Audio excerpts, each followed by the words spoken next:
Meu nome é Sabrina de Marco, eu tenho 21 anos, eu moro aqui em Pinhalzinho desde... Eu nasci aqui, moro aqui desde sempre. Aos 17 anos eu fui diagnosticada com câncer do ovário. Quando eu estava num processo de transição, ali finalizando o ensino médio, me preparando para a vida acadêmica, me preparando para viver, para entrar em um sonho que eu sempre tive de cursar faculdade. E aí eu fui... Eu não gosto de dizer que meu sonho foi interrompido, porque não foi interrompido, foi apenas adiado, né? Eu fui diagnosticada ali no fim de 2015 e foi quando eu tive que dar um pause em tudo que eu estava fazendo na minha vida e focar 100% na minha saúde, cuidar apenas de mim, tanto da minha saúde emocional quanto da minha saúde física. Foi então que começou todo esse processo de tratamento e cura. Sempre tive muita fé, mas com certeza quando eu fui diagnosticada e eu comecei a ter consultas e exames e tratamento, a minha fé aumentou muito, eu me apeguei muito mais a Deus. Eu vejo que eu lidei super bem, assim, no dia em que eu recebi o diagnóstico, que inclusive foi a minha mãe que me deu, não foi nem os médicos, porque eu era menor de idade e acredito que eles não queriam essa responsabilidade, né? Então, quem me falou foi minha mãe. Eu sempre gostei, porque ela sempre me deixou claro tudo, ela nunca me escondeu nada, que eu tenho certeza que se ela tivesse escondido, teria sido muito diferente. Minha mãe sempre esteve muito forte, nunca se abalou na minha frente, então isso eu tenho certeza que foi uma das coisas que mais me motivaram.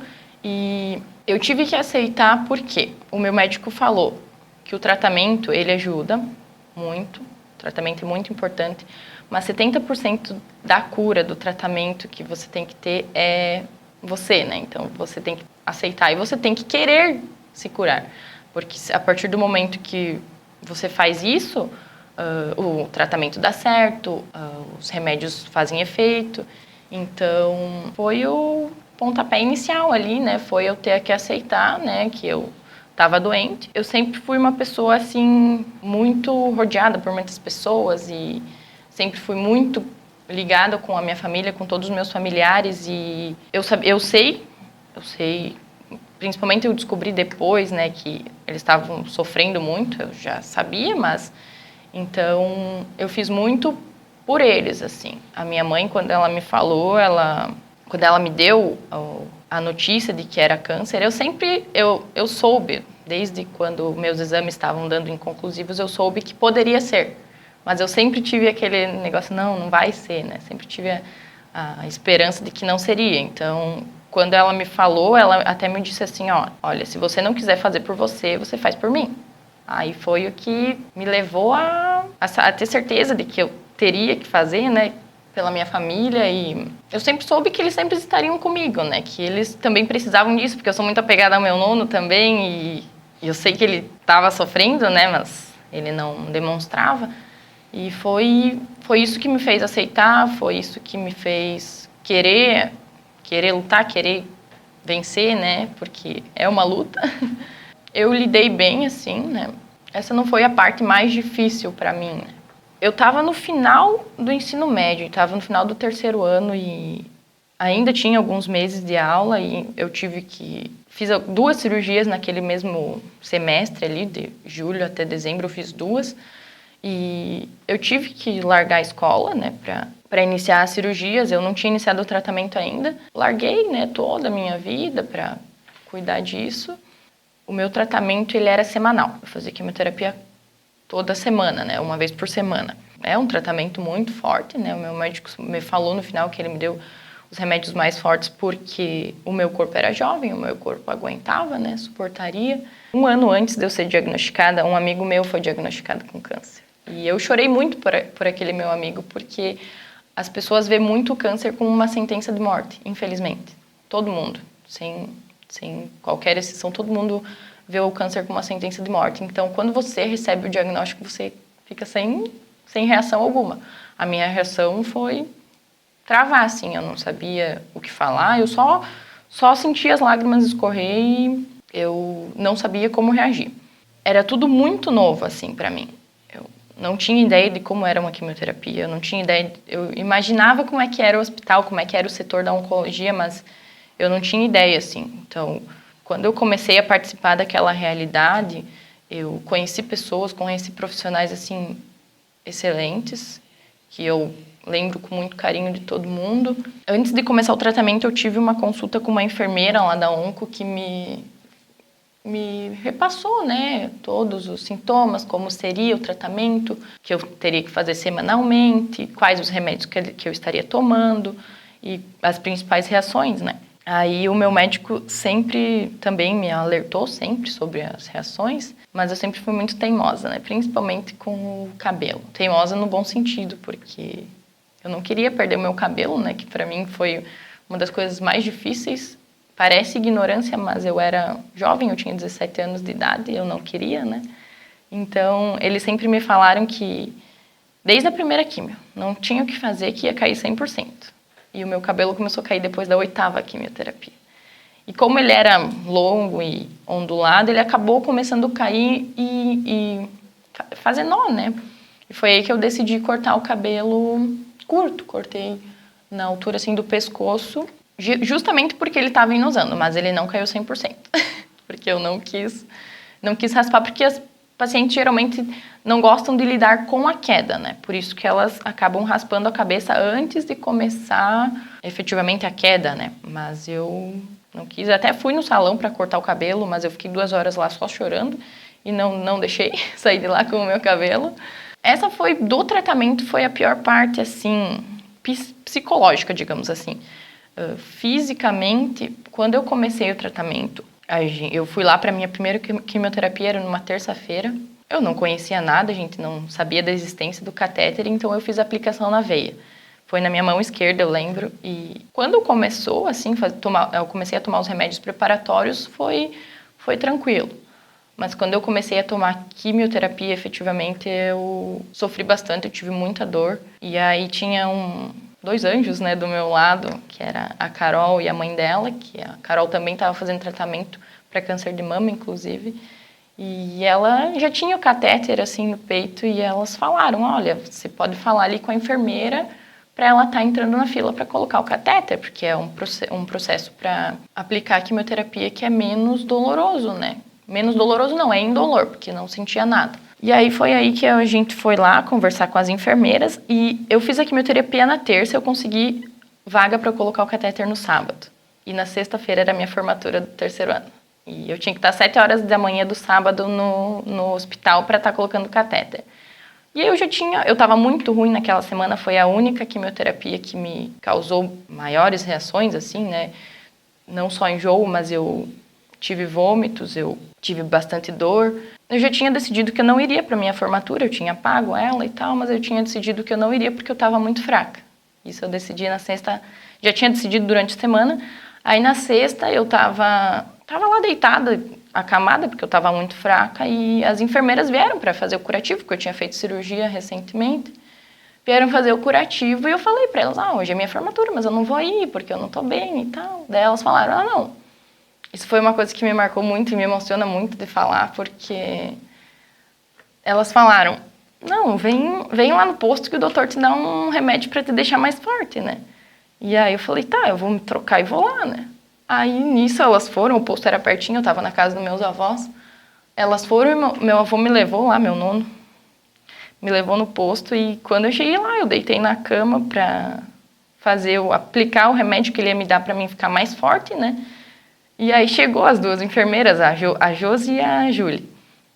Aí a Josi tinha passado no mercado, elas tinham comprado um esmalte e pinça para fazer minha sobrancelha e pintar minhas unhas. Para mim ir na minha formatura. E eu fiquei muito feliz, sempre que eu vou lá eu abraço elas.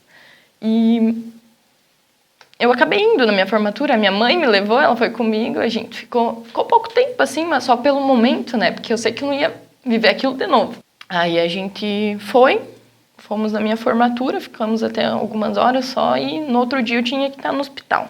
E eu tava muito feliz, né, lá no hospital. Eu fui na minha formatura e o remédio que eles tinham me dado tinha me deixado um pouco mais forte. E eu até falei pro meu médico, eu tava na minha formatura ontem à noite, e daí eu tive que estar cedo aqui, e ele tava bem empolgado, assim. E foi uma coisa que me marcou muito isso, porque a gente vê que existem pessoas muito boas, né? E eu tenho um carinho muito grande por todo mundo que sempre esteve ao meu redor e todo mundo que me deu uma palavra de apoio, me deu um abraço, qualquer coisa assim, que é uma coisa que impacta muito, né? Então, as pessoas acabam se solidarizando muito. Embora eu tivesse numa fase ruim, eu sempre soube que eu sairia. O meu médico me falou que eu tinha que seguir minha vida normal. Então, foi isso o que me fez conseguir, assim, porque eu ia muito a festas, então eu pensava que quando eu começasse o tratamento, eu ia ter que parar a minha vida, parar tudo e que eu ia ficar em casa 24 horas por dia, daí eu ia do hospital para casa, de casa para o hospital, e graças a Deus não foi dessa forma. Meu médico me falou que eu deveria levar minha vida da forma mais normal. Ele nunca me proibiu de nada, ele só me colocou algumas restrições, ele falou que seria temporário. Foi uma das coisas mais importantes para mim estar conseguindo lidar com a doença, porque eu era uma pessoa que gostava muito de frequentar festas, então eu sempre estava com meus amigos. Se eu tivesse que parar assim, do nada, de fazer isso, com certeza eu ia estar abrindo a oportunidade para mim entrar em depressão. Como eu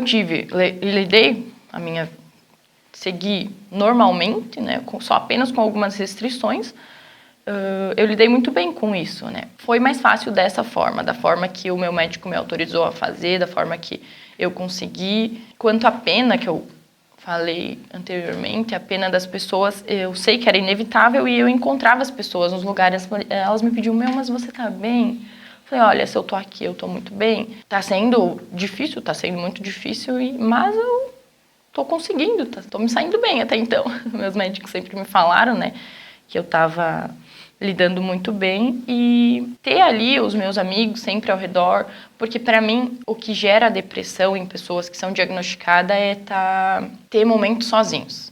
E eu nunca estive sozinha. Às vezes na noite assim, eu não vou dizer que não, mas eu já chorei muito. Já pedi muito a Deus, hoje eu agradeço muito a Deus por tudo que eu passei, por tudo que eu superei. Ter as pessoas ao redor ali o tempo todo é uma das principais prevenções para a depressão do paciente que é diagnosticado com câncer. Minha família e meus amigos, principalmente, idolatro muito a minha mãe pela forma que ela lidou comigo, né? Pela forma que ela lidou com a doença, porque eu sei que é difícil você receber um diagnóstico, mas eu imagino que para uma mãe receber o diagnóstico de um filho é muito pior do que você receber. Então, a minha mãe lidou de uma forma que me fez ser firme, focar na cura e nunca baixar a cabeça, nunca se entregar.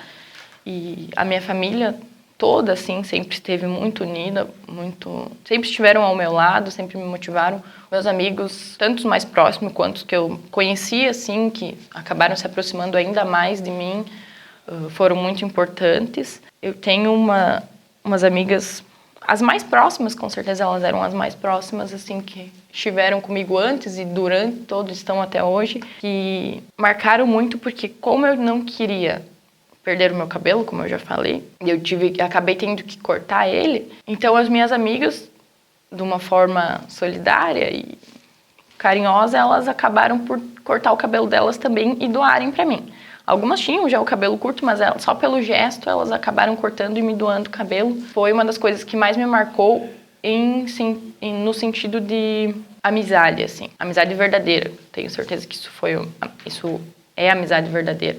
Eu sempre falo para elas, assim, eu sempre lembro elas, porque é uma coisa que eu nunca vou esquecer, eu sempre lembro elas de que eu sou muito grata pelo que elas fizeram por mim, pelas vezes que elas tiraram um tempo do dia delas para estar indo comigo fazer quimioterapia, porque uma das coisas muito legais que foi porque eu sempre ia acompanhada de alguém diferente. Embora minha mãe quisesse ir sempre, mas ela sempre deu a oportunidade das minhas amigas estar indo, dos meus familiares estar indo. Então toda a quimioterapia, como era semanal, e eu fiz 24 doses, toda a quimioterapia ia alguém diferente comigo.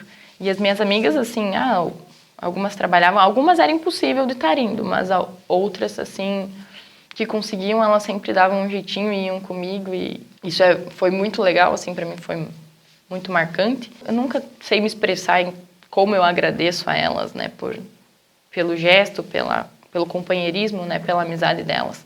Eu com certeza tenho uma visão diferente da vida. Eu sou muito, muito mais grata por tudo, pelo ar que eu respiro, pelo meu cabelo, por ter cabelo, pelas pessoas que a gente se aproximou, pelas pessoas que eu conheci, por poder estar ajudando outras pessoas, porque depois disso, infelizmente, outros conhecidos meus acabaram sendo diagnosticados também, e inclusive muitos jovens também, como eu tá podendo ajudar, podendo auxiliar, porque eu fui uma superação e tá servindo de motivação para outras pessoas, isso para mim é muito gratificante. Eu tenho muita empatia, muito mais empatia, não que eu não tivesse antes, mas eu tenho muito mais empatia. Tem muitas coisas assim que futuramente eu sei que vão estar me deixando um pouco triste, mas não tanto, que é eu não posso ter filho, né? Eu fiz esterectomia total, então no momento assim para mim foi tranquilo lidar quanto a isso, porque eu na minha cabeça não queria ter filhos, né?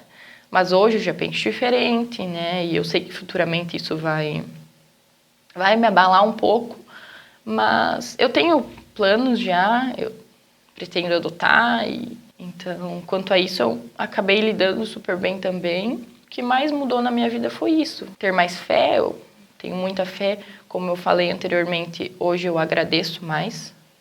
Antes eu pedia muito pela minha saúde, toda noite, para ser mais exata, toda noite eu pedia pela minha cura, eu pedia para Deus cuidar da minha saúde, né, me ajudar no meu tratamento, e hoje eu agradeço muito. Sempre lembro de agradecer, às vezes quando eu penso em reclamar, eu paro assim. A gente não pode estar julgando outra pessoa, que são dores diferentes, são processos diferentes, a vida de cada um lida com um tipo de problema, né? Então, essas coisas me marcaram muito, assim, durante o meu tratamento, durante o meu processo de cura. Mudou muito isso na minha vida, a forma que eu vejo. Eu vou a cada 30 ou 40 dias lá no hospital para estar fazendo heparinização do meu catéter. E eu saio de lá, assim, aliviada, feliz, né? Feliz porque eu olho para trás, eu vejo tudo que eu já superei, tudo que eu já passei.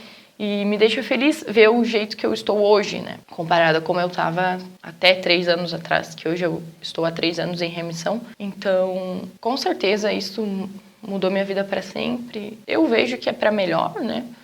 Porque me tornou uma pessoa melhor, me tornou um ser humano melhor e é isso.